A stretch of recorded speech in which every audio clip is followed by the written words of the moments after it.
লীলা সঙ্গীত লিখতে গিয়ে অশ্বিনী গোসাই লিখলেন, হরি প্রেম সাগরে বান ডেকেছে, ঘটেছে মহাপ্রলয়। এই যে মহাপ্রলয়, এর অনুভূতি শুধুমাত্র এই মহোৎসবে আসলেই পাওয়া যায়। আর এই যে মহাপ্রলয়ে আসতে পেরে আমি নিজেকে ভাগ্যবান মনে করছি। খুব বেশি কথা বলবো না, দুই একটা কথা বলতে চাই। যে হরিচাঁদ ঠাকুর যে শিক্ষার আন্দোলন শুরু করেছিলেন, আপনারা অনেকেই বলেন যে গুরুচাঁদ ঠাকুর শিক্ষার আন্দোলন শুরু করছেন, কিন্তু গবেষকরা গবেষণা করতে যেয়ে বলেন যে না, হরিচাঁদ ঠাকুরই প্রথমে শিক্ষার আন্দোলনটা শুরু করছিলেন। উনি ওই যে সমস্ত ধর্মগ্রন্থ দিয়ে আপনাদেরকে চন্ডাল বানায় রাখা হয়েছে, অস্পৃশ্য বানায় রাখা হয়েছে, উনি সেই সমস্ত গ্রন্থ জনসম্মুখে পুরাইছেন, এমন নিদর্শনও আছে। এবং দশরথ বৈরাগীকে দিয়ে ওরাকান্দিতে সর্বপ্রথম উনি পাঠশালা খুলেছিলেন, এই নিদর্শন আমরা পাই। এরপরে গুরুচাঁদ ঠাকুর উনি সারা জীবন শিক্ষার জন্য আন্দোলন করেছেন, শুধু কিন্তু তাই নয়, রাজনৈতিক অধিকারের জন্য আন্দোলন করেছেন এবং পাশাপাশি সামাজিকভাবেও এই জনগোষ্ঠীকে জাগিয়ে তোলার জন্য কাজ করছেন। আমি উদাহরণস্বরূপ বলতে চাই যে হরিচাঁদ ঠাকুরের পুত্র গুরুচাঁদ ঠাকুর, দেখা যাচ্ছে কি যে যখন দেখলেন যে সিএস মিড নামের একটা লোক, যে হচ্ছে খ্রিস্টান পাদ্রী, অস্ট্রেলিয়া থেকে ভারতবর্ষে আসছেন, ভারতবর্ষ থেকে তখন হলো 1903 সালে উনি আসলেন, ওরাকান্দি ফরিদপুরে আসলেন। ফরিদপুরে আসার পরে গুরুচাঁদ ঠাকুর সব কষে ফেললেন যে আমার এই নিম্ন জাতির উদ্ধারের জন্য ওই খ্রিস্টানকেই দরকার। উনি কিন্তু পরবর্তীতে শশীভূষণ ঠাকুর আর বিশ্বদেব রায়রে পাঠাই দিছে ওই মিডের সাথে দেখা করার জন্য। মানে মিড এদিকে আসবে তার আগে গুরুচাঁদ ঠাকুর পাঠাই দিছে ওই লোকটারে আমার দরকার, পাঠাই দিছে, তার নিমন্ত্রণ জানায় আসছে। এর পরবর্তীতে মিড আবার পুনরায় ফেরত আসে 3 বছর পরে।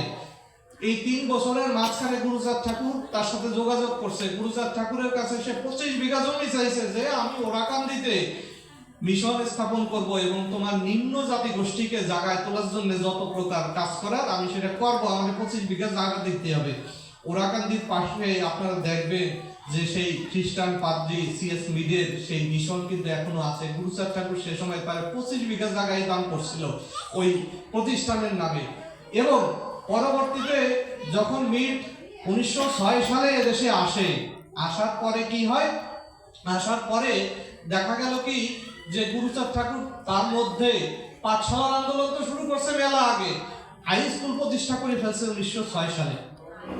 এখন এই প্রতিষ্ঠানটা যাতে জাতীয়করণ হয়, সরকারিকরণ হয়, গুরুচাঁদ ঠাকুর নিজের নাম ওই ইসের নাম স্কুলের নামে না জুড়িয়া উনি নাম রাখলো কি সিএস মিড উচ্চ বিদ্যালয়। এই যে এক প্রকার রাজনীতির মাধ্যমেই কিন্তু ওই স্কুলটা তখন সরকারি মঞ্জুরিভুক্ত হয় এবং সিএস মিড এই জাতিগোষ্ঠীকে উন্নত করার জন্য বা তাদেরকে সামনে আগায় নেওয়ার জন্য কিন্তু চেষ্টা করে প্রচন্ডভাবে। আর নাহলে কিন্তু মিড কিন্তু অত সহজে কিন্তু ধরা দেওয়ার লোক ছিল না। এর পরবর্তীতে শিক্ষিত হলো গুরুচাঁদ ঠাকুরের ছেলে শশীভূষণ রায়, বিশ্বদেব রায়, ডাক্তার তারিণী বল, এরপরে প্রচুর নাম এই মুহূর্তে মনে করার আমাদের যেহেতু বক্তৃতার প্রস্তুতি নাই। তো এই সমস্ত লোকজনগুলোর কিন্তু শিক্ষা লাভের পর আগে কিন্তু চাকরি হচ্ছিল না। গুরুচাঁদ ঠাকুর মিডরে ডাকি আনিয়া পরামর্শ করে, অমিত কি করব? তখন মিড বললো কি যে আপনার জাতি গোষ্ঠী হলো অস্পৃশ্য জাতি গোষ্ঠী, এই জাতি গোষ্ঠীকে চাকরি দেওয়ার জন্য ওই সময় ইংরেজ যে সরকার আছে তার যে উচ্চপদস্থ কর্মকর্তারা আছে, হায়ার কাস্ট, ওরা কিন্তু প্রস্তুত না, ওরা কোনোভাবে হইতে দেবে না। অতএব আপনার ইংরেজদের মাধ্যমে আপনার প্রুভ করতে হবে, তাদের কাছে প্রুভ করতে হবে যে আপনি সভ্য জাতি গোষ্ঠী। তখন কি করতে হবে, আপনি ওই দেখবেন যে গুরুচাঁদ ঠাকুরের সময়ে বিধবা বিবাহ প্রচলন হয়েছিল। ওই সময়ে মিড পরামর্শ দিছিল যে এটা সুসভ্য জাতি, এই সুসভ্য জাতি প্রমাণ করার জন্য কি কি কাজ করা লাগবে, তার ভিতরে একটা ছিল কিন্তু ওই বিধবা বিবাহের প্রচলন। আমি টুঙ্গিপাড়ার মানুষ, টুঙ্গিপাড়ার ওই কি যেন আমার তপস্বীরাম বালা নিজের হাতেও কিন্তু এরকম গুরুচাঁদ ঠাকুরের নির্দেশে অনেকগুলো বিধবা বিবাহ দিছিল। এরপরে সামাজিকভাবে এদেরকে যে ধর্মীয় কালচার বিভিন্ন কিছু কিন্তু এইগুলোর তথ্য উপাত্ত সংগ্রহ করিয়া মিডের মাধ্যমে ব্রিটিশ দরবারে পাঠাইয়া তারপরে প্রমাণ করতে হয়েছে এরা সাড়াল না, চন্ডাল না, অস্পৃশ্য না, এরা সুসভ্য জাতি। নমশূদ্র জাতিগোষ্ঠী তথা ওই যে 36 জাতের কথা বলা হয় পদ, তারপরে আরো যে জাতিগোষ্ঠী আছে এরা সুসভ্য জাতি, তারপরেও চাকরি দিতে পারতেছিল না। এরপরে হচ্ছে কি যে গুরুচাঁদ ঠাকুর যদি কাউকে সার্টিফিকেট দিয়েছে যে গুরুচাঁদ ঠাকুরের যদি কোনো কারো বাবার নামের জায়গায় যদি গুরুচাঁদ ঠাকুরের নাম লিখিয়া সার্টিফিকেট জমা দিয়েছে তার চাকরি হয়েছে, কারণ তারা ওই জাতিগোষ্ঠীর এই নিম্নবর্গের জাতিগোষ্ঠীকে ওইভাবে চাকরি দিতে ইচ্ছুক ছিল না তৎকালীন সময়ের উচ্চ বর্ণের মানুষজন। ব্রিটিশরা চাইলেও পারতো না, কারণ আপনারা জানেন এরশাদের সময়ে যে হরিচাঁদ ঠাকুরের জন্মদিন সরকারি ছুটি হয়ে গেছিল, তারপরে ওই বরিশালের এক খায়ের কাস্ট মহোদয় কি জানো সুনীল গুপ্ত, উনি কিন্তু সরকারি ছুটি বা মানে ঠেকায় দেয়, একা মানুষ, উনি সচিব ছিলেন, সরকারি ছুটি উনি ঠেকায় দিয়েছে, এরপর হয়েছিল ঐচ্ছিক ছুটি।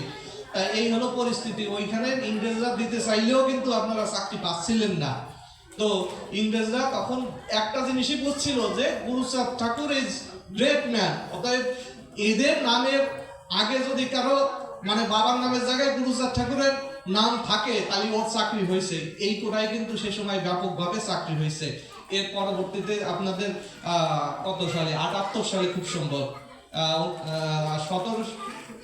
1878 সালের দিকে এই জাতির ইয়াতে কিন্তু তাদের চন্ডাল হিসেবে কিন্তু আদমশুমারিতে লিপিবদ্ধ হয়। এরপরে দেখা যাচ্ছে কি যে গুরুচাঁদ ঠাকুর এইটার বিরুদ্ধে আন্দোলন শুরু করে। সে যে নিদারুণ কষ্ট, আপনারা গুরুচাঁদ চরিত্র সুধা পড়লে এটা জানবেন। অর্থ ব্যয় হয়েছে কিন্তু প্রচুর, এককভাবে কিন্তু গুরুচাঁদ ঠাকুরের এই অর্থ দেওয়ার সামর্থ্য ছিল না। ভক্ত মহলে উনি কিন্তু ঘুরে ঘুরে এই অর্থ সংগ্রহ করছেন, এমনকি অনেক ভক্তদের প্রেসার দেশে তোর সামর্থ্য আছে তোর এই কয় টাকা দিতে হবে। এইভাবেই কিন্তু গুরুচাঁদ ঠাকুর সেই 1911 সালে চন্ডাল গালি মোচন করে আপনাদের শুদ্ধ করিয়া আজকে নমস্য সম্প্রদায়ের রূপ দিয়েছে। আসলে কথা বলতে গেলে অনেক কথা বলতে হয়, কিন্তু আমার আজকে ভালো লাগছে এই যে জামিলা গ্রামে একটা হরি মন্দির প্রতিষ্ঠা হয়েছে, যে কথা ঠিক না বললেই নয়। যে আমরা যখন ঢাকা বিশ্ববিদ্যালয়ের ছাত্র ছিলাম, দুলাল বাবু আছেন বিজ্ঞ ব্যক্তি, উনি ঢাকা বিশ্ববিদ্যালয়ের এক সময় আওয়ামী লীগের মানে যে সময় মুজিবুর রহমান মারা যাওয়ার পরে আওয়ামী লীগের দুঃসময়, সেই সময় উনি ছাত্রলীগের নেতাও ছিলেন, পরবর্তীতে সরকারি চাকরিজীবী হয়েছেন, ওনার অনেক অভিজ্ঞতা আছে। কিন্তু ঢাকা বিশ্ববিদ্যালয় একটা কঠিন জায়গা, সেখানে আমাদের ইচ্ছা ছিল যে হরিচাঁদ ঠাকুরের একটা মন্দির করবো। আমরা কিন্তু গঙ্গার বুকে ওই মন্দিরটা প্রতিষ্ঠা করতে গেছিলাম। তো ওইখানে হরিচাঁদ পরিষদ ঢাকা বিশ্ববিদ্যালয়ের তৎকালীন সময় একজন মানে সদস্য ছিলাম। এরপরে ওই মন্দির প্রতিষ্ঠাকালীন সময়ে আমার সিনিয়র লোকজন সেক্রেটারি বানাই দিল।